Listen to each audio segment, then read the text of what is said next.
So this is another segment of product research for dropshipping and online arbitrage, a video series that I put together, and you can actually see the description of this video for the other segments included in the series. Now in this particular segment, I'm looking at calculating profit in a bit more detail than I did in the previous segment. And first of all, I'm going to start off with the profit formula. Now this is a general profit formula, meaning it applies to any situation, any marketplace. And that formula, general formula, is profit equals the price of the product minus the fees of selling the product minus the cost of the product minus the shipping. And I will just break down each of these a little because there is a bit more to consider. First of all, the price is the selling price on the marketplace. The fees refer to the referral fees that are actually charged by that marketplace. By the way, a marketplace would be eBay, Amazon, Etsy. Any of those are marketplaces. The cost is the total cost of actually buying and receiving the product from your supplier. And the shipping refers to the cost of actually shipping that product and getting it out to your customers. Now, I'm going to look at each part of the formula individually because there's some things that you may need to consider. First of all, the selling price is the price of the product on the marketplace. But as far as product research goes, how do we actually determine this price, right? So basically what we do is we generally just use the price that other sellers are selling the product at. Okay, so we use the price others are selling it at. Okay, however, there's some things I would like for you to keep in mind that I think you should keep in mind from my experience with the selling price. One is there may be multiple listings of the same product at different prices. So where you might land on one particular listing with a particular price, there may be similar listings or the same listing of that product at different prices. So you generally need to consider that depending on the marketplace. Another thing is that the list price might not be the actual going price, meaning the list price that is on that particular listing may not be the price that the product is actually moving at.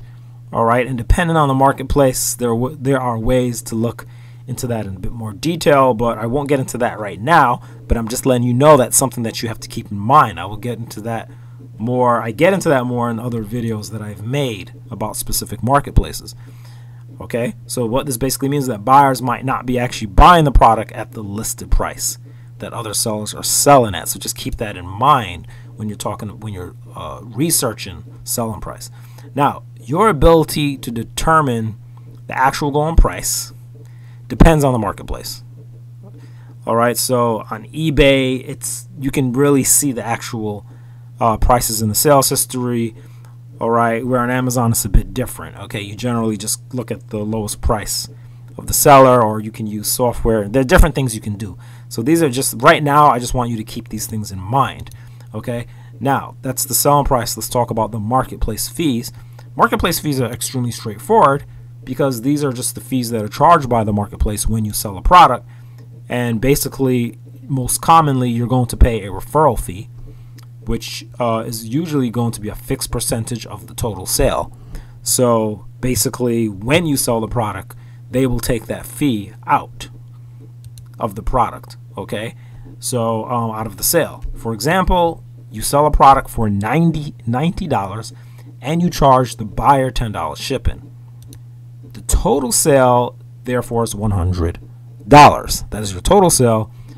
And so if your referral fee is 15%, well, then your selling fee is $15 because they're going to take that 15% of the total sale, $100, and that's how they come up with the $15. That is typically how a referral fee works. However, there's some different things to keep in mind with marketplace fees. For one, the fees may actually differ depending on the product category. So every marketplace has different fees, a different fee schedule based on different categories. On eBay, they have certain fees for certain categories. Amazon's the same thing. Okay, so you have to look that up for the marketplace that you are selling so you know what fees to work with. Another thing to keep in mind is that fees may also depend on the price range. So there may be certain categories on certain marketplaces where the price range determines the exact fee. For instance, I know on Amazon, I believe it's the beauty category where they have a different fee if the price, I don't remember exactly, it might be $10 or something, but if the price is over that certain amount, let's say $10, then the fee percentage is different than if it's less than $10. Okay, so that's something to keep in mind. Depending on the price you charge, the fee might also be different on certain marketplaces.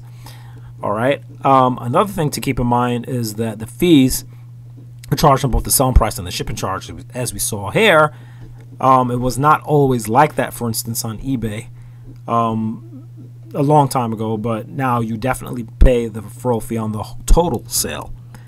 All right, on the total sale, everything that you charge. Okay, and that's pretty much what I have to say about the marketplace fees. So now I will take a look at supplier costs.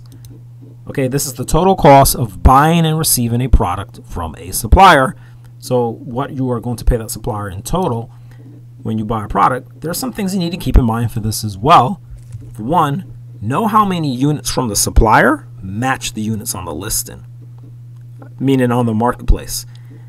This is really mostly going to be a concern when if you're selling on Amazon, where you're trying to match a very specific product listing in Amazon's catalog. They might have a 2-pack, but you might be buying it as a single unit, for instance, at the supplier. So you need to consider that you have to buy 2 units to sell that product on Amazon one time, right? So you have to calculate your supplier cost, that it's going to be 2 units, not just 1. Okay, that's just an example. Okay, so something to consider. Know how many units you're actually buying, all right, to match that listing. Also consider the tax that will be charged by the supplier. If you're drop shipping, you really need to think about the highest tax percentage possible, because the thing is, when you're doing arbitrage and you're buying the product ahead of time, you're seeing that tax cost immediately when you're buying the product. But if you're drop shipping, you don't know where the customer is going to be located. The tax is going to vary, so you should just consider the highest possible tax that will be paid when you're calculating your cost from the supplier. Okay, so it depends on the business model as well. All right. Another thing you should consider is that some suppliers actually have wholesale deals. Some suppliers are more like wholesale suppliers, and they will give you a lower unit price if you buy more units. So you can consider that in your supplier cost. Depending on how many units you're going to buy, that's going to determine how much you're actually going to pay for every single unit. So you will want to calculate that total cost and divide it to see how much you're paying for each unit. Okay, I can get into that in more detail in other videos, but just right now, I want you to keep that in mind when you're looking at your suppliers, okay, as you do your sourcing. So the last part is the shipping costs, and this is the total cost of shipping the product to a customer. And the things I want you to keep in mind for this is that, of course, the size, the weight, and the shipping service you use will determine the shipping cost. For instance, in the U.S., an item of a certain size and weight, if you use USPS, United States Postal Service, it's going to cost you a different amount from if you use UPS, United Parcel Service, for instance, right?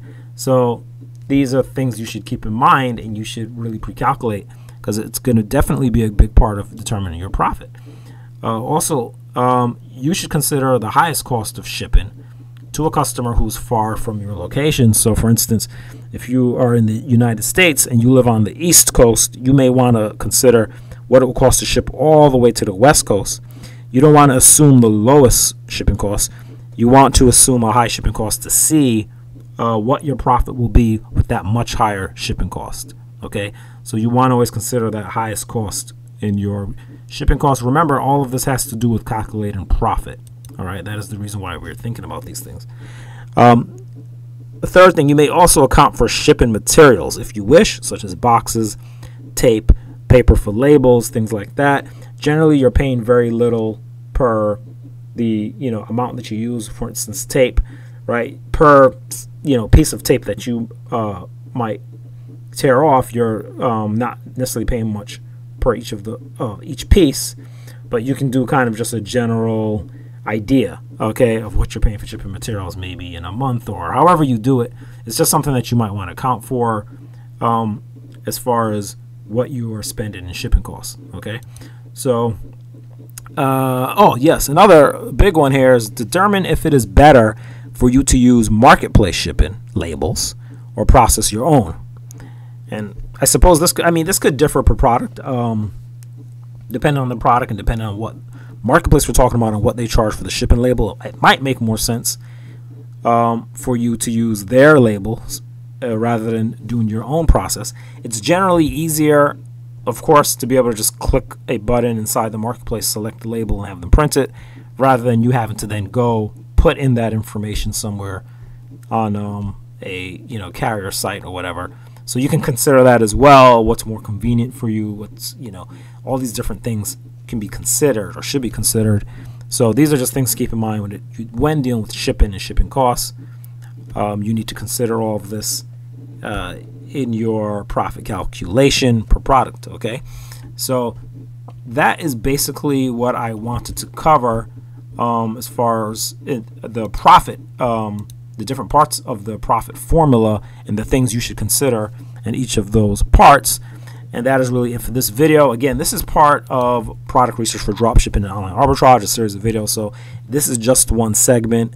So if there's something else you wanted to understand or to know, to learn, perhaps it's covered in another segment. So see the description of this video, see what other segments are part of this training.